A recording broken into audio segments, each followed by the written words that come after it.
El abastecimiento de agua potable en todo el país ha sido garantizado por el presidente Sebastián Piñera luego de que anunciara este jueves una serie de medidas para enfrentar justamente la escasez hídrica. La primera de ellas es la creación de un grupo de trabajo amplio conformado por autoridades, pero también por organizaciones campesinas y técnicos. Además, aseguró que las sanitarias tienen comprometidas inversiones por más de 5.000 millones de dólares. Vamos a conversar al respecto de este y otros temas junto al ministro de Obras Públicas, Alfredo Moreno, que nos acompaña aquí en el estudio. Ministro, muchísimas gracias por estar acá. Buenas tardes. No, encantado. Y efectivamente este es un tema de la mayor importancia, porque no solamente tenemos la sequía de este año, que está siendo realmente muy profunda en algunos aspectos, superando la del año 68, sino que si uno mira hacia atrás, este es un proceso que ya lleva varias décadas, donde cada vez tenemos menos. Estamos frente a un cambio climático, a una sequía estructural. Hay que acostumbrarse a vivir con menos agua. Ministro, el presidente hablaba de medidas de corto, mediano y de largo plazo. Desde obras públicas están en el tema de los embalses, están en el tema de las obras, ciertamente, pero ¿cómo hoy día aquellas personas que están directamente afectadas por la sequía pueden acceder a todos estos planes, a todas estas inversiones, a todos esos recursos de emergencia que también se han dispuesto? Bueno, aquí hay, como usted bien dice, cosas que son de corto plazo, de la emergencia, y cosas de mediano y largo plazo. En lo que refiere al corto plazo, y el presidente me ha encargado que coordine, digamos, los distintos ministerios y organismos, que hay muchas instituciones públicas y privadas que están en esto, de manera tal de resolver el problema de la mejor forma posible. Primero, las ciudades. Las ciudades está el abastecimiento, de acuerdo a los que nos han señalado las sanitarias, excepto un lugar pequeño que es Totoralillo, que tiene un problema de entrada de agua de mar a los pozos, pero es una localidad más pequeña que estamos viendo cómo resolver. El resto asegurado para esta temporada, pero hay que trabajar al mediano y largo plazo para tener esa seguridad. Lo que sí nos preocupa mucho es el agua potable rural, ¿no? Los sistemas APR, que son, digamos, mucho más frágiles y donde ya hay muchos que se abastecen con camiones de aljibe y algunos de ellos están teniendo problemas con la fuente de agua. Los pozos, se acaba el agua y hay que buscar fuentes alternativas. Esas personas, perdón, se contactan lo más directo con el municipio. Municipio, con las gobernaciones, con, digamos, los servicios de la intendencia. O sea, ahí lo importante es tener la información lo antes posible, de manera tal de ir y ver si podemos en forma rápida tener una solución un poquito más definitiva, y si no, por mientras, resolver eso con fuentes que son como camiones de aljibes, si está cerca de la ciudad, conexión con la sanitaria del lugar, con alguna fuente cercana, digamos, que sí cuente con agua. Ahora, la prioridad, decíamos, las personas, y luego está todo el tema agrícola y agropecuario, en definitiva, porque también aquí hay muchas zonas de secano, por ejemplo, zonas que se abastecen de aguas de lluvia. Efectivamente. Aquí hay, digamos, decretos de emergencia agrícola que le están dando colaboración con forraje para los animales, bombas de agua pequeña para las norias, en fin, abastecimiento muy de emergencia para poder resolver el problema que están viendo en esos lugares. Pero también estamos trabajando en los ríos, estamos trabajando con las juntas de vigilancia en cada uno de los lugares donde el problema está muy difícil, y de qué manera, digamos, podemos poner de acuerdo, porque también tenemos decretos de escasez y eso nos da la autorización para poder intervenir en los ríos y poder distribuir el agua que existe de la mejor manera posible. Lo hemos visto acá en varios reportajes, probablemente usted ha tenido la oportunidad también de visitarlos. Hay gente que en medio de la emergencia dicen, ¿sabe qué? Le llegó a mi vecino, le llegó el de más allá, pero a mí todavía no me llega y no sé a quién recurrir. Bueno, de la manera, si ya es una persona individual, con mayor razón la municipalidad, quienes tienen contacto directo con las gobernaciones y intendencias, de manera tal de poder, digamos, distribuirle, en ese caso particular, ya sea camiones de aljibe o, alternativamente, si es un problema del APR, digamos, del sistema de agua potable rural, donde él está, ver cuál es el problema que tiene y poderlo resolver. Si el resto de la gente de ese sistema tiene agua es porque hay algo con su cañería, en fin. Así que eso es una cosa puntual, pero yo diría, lo que estamos haciendo es un sistema de información al detalle. Ya tenemos no pocos sistemas de agua potable rural con dificultades, y por lo tanto estamos muy encima de ese proceso de manera tal de poder darle la mejor solución a cada caso. En respecto de las ciudades, usted decía que el agua está garantizada, digamos, especialmente para esta época de verano. Ha habido una serie de campañas en medio ambiente, en agricultura, en varios reparticiones públicas. Y vamos a seguir en eso, porque también en esto tenemos que aprender a usar el agua mejor. Es que ese es un tema importante, porque lo conversábamos también aquí con algunos especialistas. Nos decían el consumo humano de 100 litros de agua, las personas consumen 10.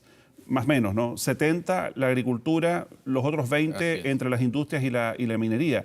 ¿Tiene sentido el generar estas campañas de duchas más cortas o de riego a determinadas horas cuando la mayor cantidad de agua la consumen otros sectores? Bueno, pero recordemos que quienes trabajan en la agricultura y quienes dirigen los distintos campos y pequeñas parcelas también son personas, seres humanos que se informan, los que dirigen en la minería también, lo que puede aportar la ciudad también colabora. O sea que también crea conciencia cuando una persona, por ejemplo, en los campos, a veces hay una perra que tiene un problema, a veces hay un vecino que tiene un pozo que todavía funciona, que puede colaborar. O sea, yo creo que crear la conciencia y además que creo que es ir creando una conciencia más de mediano y largo plazo, porque tenemos que pensar que en Chile tenemos que hacer una inversión grande en poder cambiar la forma en que nos relacionamos con el agua. No, porque lo que la gente tiene que entender es que agua hay. En cada una de las regiones y en cada una de las situaciones hay fuentes de agua, pero son fuentes de agua que requieren otras obras, otras inversiones para poderla captar, por ejemplo, captar del mar en el norte, desalinizar.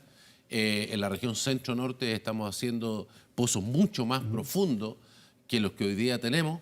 En otros lugares estamos trabajando con el reuso del agua, las aguas servidas, tratadas. Chile tiene prácticamente todas las ciudades y se pueden reusar para agricultura, para minería, para industria y por lo tanto el resto del agua Ministro, queda para el consumo humano. ¿y en el mediano a largo plazo se requieren cambios al código de agua? Porque hoy día hay gente que dice yo tengo derechos de agua, pero en la práctica esos derechos son sobre algo que ya no existe. Efectivamente.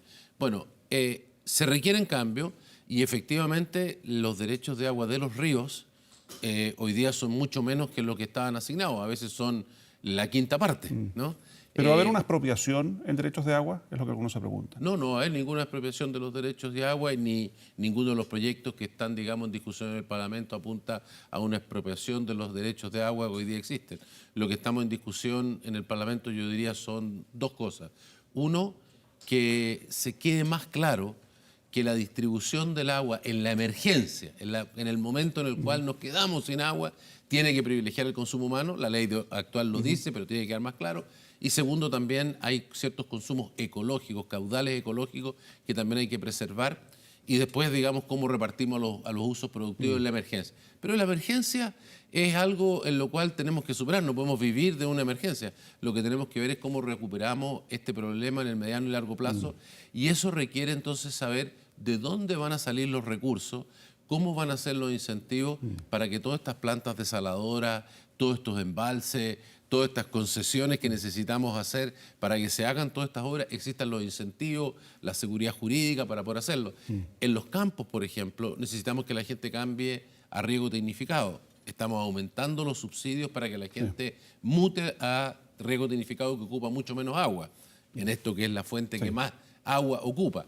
Pero eso requiere que las personas, para hacer eso, esas importantes inversiones en eso y en plantaciones, sepan que eso tiene un sistema que les permite asegurar que van a tener el agua en el largo plazo y que ellos tienen la propiedad del agua. Ministro Moreno, no puedo dejar de preguntarle respecto de otro de los temas que está hoy día en los titulares del Ministerio de Obras Públicas, que dice relación con el puente Caucao. Después de la decisión de la justicia, quiero partir preguntándole qué le ha parecido esta decisión que en lo medular, tal como hemos estado informando acá, señala que aquí hubo un problema de diseño en este puente en el que se han gastado millones de dólares. Sí.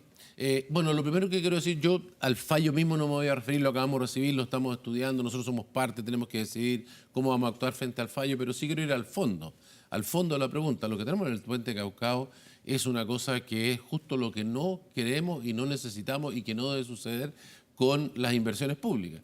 Hacemos un puente que, como tú señalas, es un puente, digamos, millonario, que además era una cosa que era un cierto orgullo de ingeniería, porque es un puente muy inusual, no tenemos puentes como estos, y donde falla el diseño, falla la construcción, falla lo que haya fallado. El diseño también lo hizo una empresa privada, pero el Ministerio también tiene, digamos, la función de revisar todo esto y no se hizo eso adecuadamente. Yo creo que eso, el resultado final, digamos, la responsabilidad, uno puede delegar el trabajo, pero no la responsabilidad y por lo tanto nosotros, si bien vamos a resguardar los derechos del Estado... ¿Se va a apelar? Sí, seguramente vamos a apelar, por eso digo, más que ir al detalle del fallo, y vamos a resguardar los derechos del Estado y nosotros tenemos nuestra posición respecto de esta empresa en particular. El resultado final no nos interesa ir a juicio a tratar de que no nos cobren porque ellos están cobrando lo que no se les pagó. Ellos se les caducó el contrato y no se les pagó y están diciendo me tienen que pagar y lo que se ha dicho es páguele mucho menos lo que la empresa pidió. Pero más que ir a ese detalle, nosotros lo que necesitamos es que las obras resulten bien. Siempre hay posibilidad de tener un error, pero esto ha sido un capítulo tras otro.